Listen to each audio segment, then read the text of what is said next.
welcome to everybody. I can't believe how many people in New England have signed up for learning more about Social Security and getting their hands dirty. It is roll up your sleeves, get out your pencils and calculators.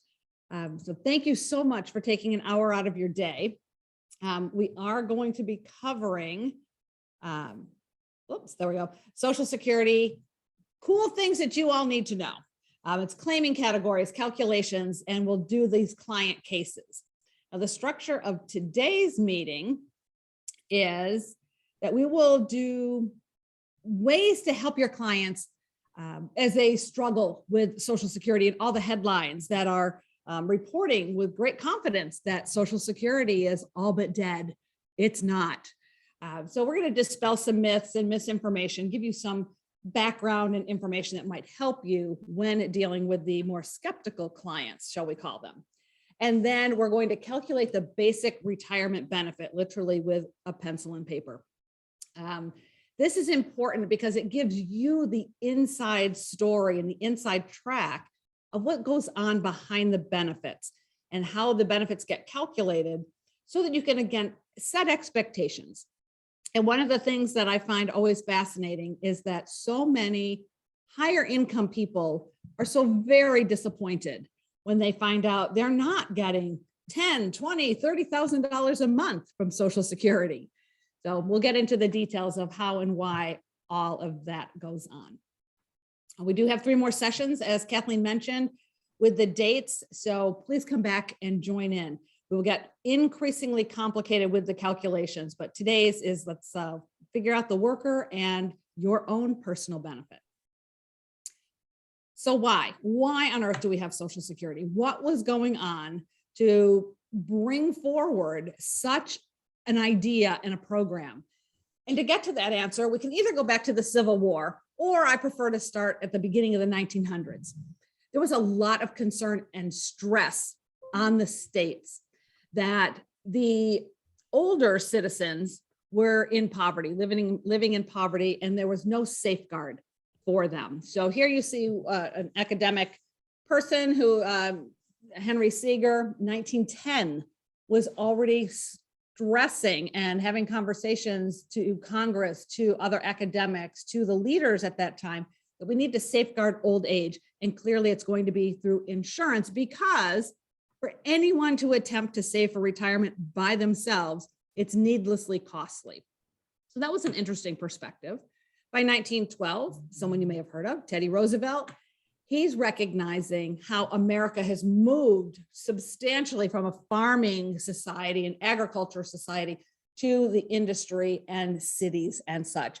And once an older worker is done working, we can't support them, and that is not okay, that we need to have insurance in order to provide for old age from the workers in the country.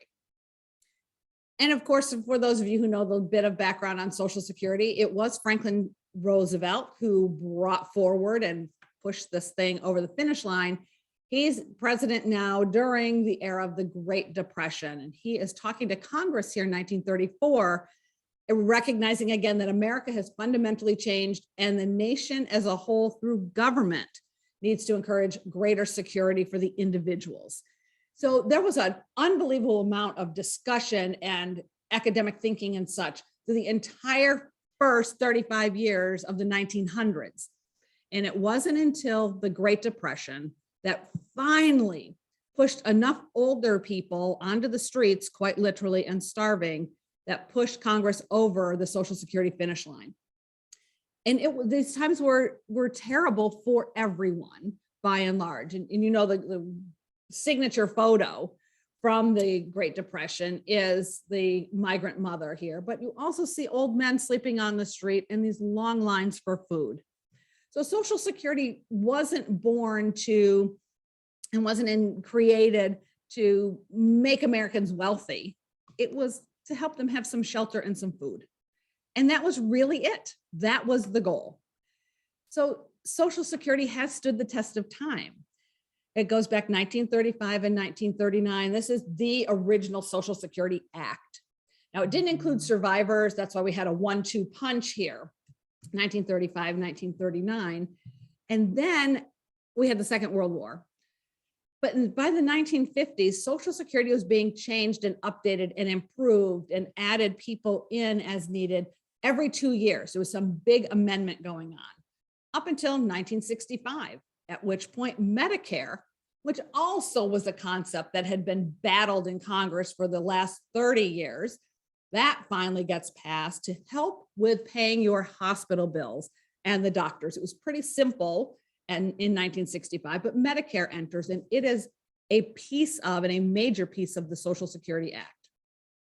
1972, we have amendments that issued in the COLA, the cost of living. 1983, Social Security is going bankrupt up until then. So the Reagan administration put in what we now know as the sliding full retirement ages and a lot of the rules that are in place today. In 2000, those amendments now allow older workers who have reached full retirement age to not have their benefits withheld. Then we have the Medicare Modernization Act, the ACA, and the BBA, all impacting Social Security in some way, shape, or form. So to say that this is an active law would be an understatement. It gets looked at and considered all the time. And right now there are many provisions swirling around Congress to try to shore up. We might have a few problems, but this is what the law looks like. These are the law books sitting here in my office. They stand 6 inches tall, 3 volumes, 4,900 pages. That is Social Security. And despite all the changes and all the amendments over time, Social Security still remains true to what it was designed to do in 1935. And for me, that becomes a really important discussion point with individuals when they're so frustrated by Social Security, that we need to take clients back to remember the era under which and the conditions under which Social Security was created.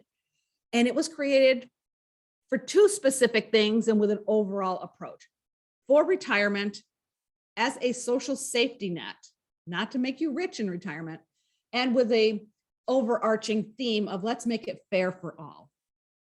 The other thing that is highly underestimated and unknown is that it's a calculated insurance benefit. So there's a whole lot of insurance thinking that goes behind the calculations that the actuaries work on. And it becomes the rationale for why what you thought you were going to get as a benefit doesn't actually show up as a paycheck. So they're very different. It's not income. It is an insurance benefit. And we're insuring against the odds that you're going to get to live a nice, long, ripe old age. Now, this topic is one I think Andrew and Kathleen know. My hair gets on fire when I hear people very authoritatively telling others that Social Security is going bankrupt. Let me assure you, Social Security is not going bankrupt. Okay, I acknowledge it certainly is a little wobbly right now, but keep in mind, it is a gigantic program. That's the foundation for 49 million retirees right now, plus 6 million survivors that include children, just as Kathleen mentioned. And separate from this, Social Security has a disability side as well, and that's serving 10 million disabled Americans. So this program is not going bankrupt. It's not going anywhere, but it does need to be shored up. And what I want to share with you is this concept of the trust fund and how Social Security gets funded. Some of you may know this already, but I find in the industry that a lot of people don't actually know what's going on in Washington. And frankly, kind of like the law books, the trustees report that comes out every year is somewhere in the 270 to 300 pages long. It's not light reading, but it's super important. And they explain exactly what's going on with the trust fund. And the trust fund, the way I think of it, it's a big checking account with a savings account attached to it. That's all it is. Money flows in, payments go out, and at the end of the year, there's a surplus when we're operating this fund appropriately. So important terminology. The trust fund is the entire account. So when you see headlines that say the trust fund is going bankrupt, it's not going bankrupt. And it's because we have all this money coming in, and it comes in from FICA taxes, what we're all paying, our payroll taxes. Social Security was never intended to be a welfare program. It is not a welfare program. It is a pay to play. You got to pay in to get a payout. And that's been working very well for 87 years. The asset reserves, though, the savings account, it's sitting on not quite $3 trillion right now. It is hardly broke. All right, we've got a big safety cushion here in the savings account or the reserve account that earns interest. Last year in 2020, it earned $73 billion in interest. And then the taxation on benefits for some of your clients, that turns in another $39 billion. So all in 2020, which is our most current data, Social Security brought in to the checking account $968 billion. It paid out $952 billion to 55 million retirees and survivors. This program is enormous, and it is really surprisingly maybe well run. So its demise is not on the cusp of anything. It's also not news. Much as you see the headlines and your clients are concerned and your clients hear this stuff and they see the headlines and they read what's going on. Well, okay, they read the headlines. They don't read the guts of the content usually. The reserve account is that it's going to be depleted is not news. So back in 1982, as I mentioned, we were in the red. The trust fund overall, the reserve account had gone dry. So now the concern was we could not pay all of the retirees and survivors the benefits that they are owed. So all of a sudden we have the 1983 amendments. Well, what we saw and what is clearly labeled when you're in the trustees report, page 172, for those of you who have already Googled it, it's the reserve depletion date that we're talking about, not the trust fund. The trust fund is the whole huge thing.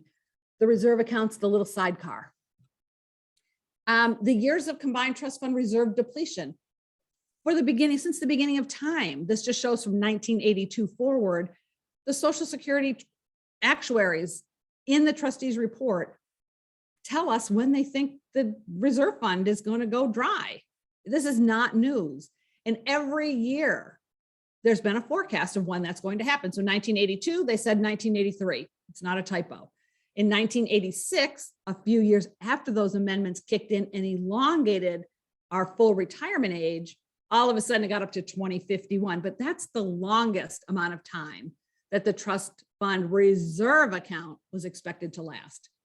And then you see the dates bouncing around, but since the 90s, we've always been like about in the middle of the 2030s when this reserve account under the current conditions and the current FICA laws and such is expected to dry up. So please help your clients understand this, that don't read the headlines. We've got some time. Congress is not going to move on this quickly. You know, it was 1982 before they put the 1983 amendments in. So everybody calm down and don't make bad decisions. That's the net effect. When the clients get nervous about their foundational income and they see, oh my God, OASI is going to be depleted in 2033. I better get mine while it's here to get. Those are often bad decisions. So help them to make better decisions. They will still get funding. It's just if Congress does nothing, they get about 76% of what they're owed. I don't believe that will happen. Congress will actually get this taken care of, but it's too soon. We're not panicked yet. Hey, Marcia. Yes, Andrew. Oh, sorry, real quick here. I think this is kind of timely here. And it says, at what age does an older worker cease to contribute to Social Security and whose earnings are no longer included in the 30 years of Social Security wage calculation? We're going to get to all of that, but if you're working, you're paying in. Okay. That's the quick answer. Perfect. All right. So for all of us in the financial community and the financial experts, we need to be the voice of reason against all the hype and hoopla of the headlines.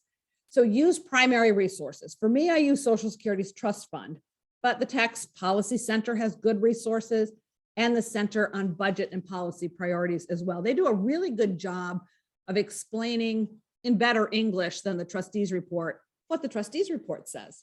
So have these in your arsenal, send your clients out to find these things. And, if they'll be willing to read a little bit, they'll find out a lot more. All right, I promised a hands-on workshop here. So those were some of the background to Social Security, some of the history to help answer and address clients' concerns. Before we can put pen to paper, we need a little vocabulary lesson. Social Security is fraught with special language and acronyms and all kinds of things normal people would never know. We're going to focus today on the FRA, full retirement age, AMI, not my sister-in-law, but average indexed monthly earnings, PIA, primary insurance amount. This is what you'll be calculating in a minute, and DRCs, delayed retirement credits. Some of you know these terms already, and some it may be new to you. The language is specific, and it's important for us to know in the professional community so that we can understand better the statements and the information we're seeing, or if you're using a tool, the output of the tool. So another thing that's always stressful is that consumers, especially, they think they know the rules because they heard one thing, or because their cousin had this situation, or because Sally down the street had that situation. So they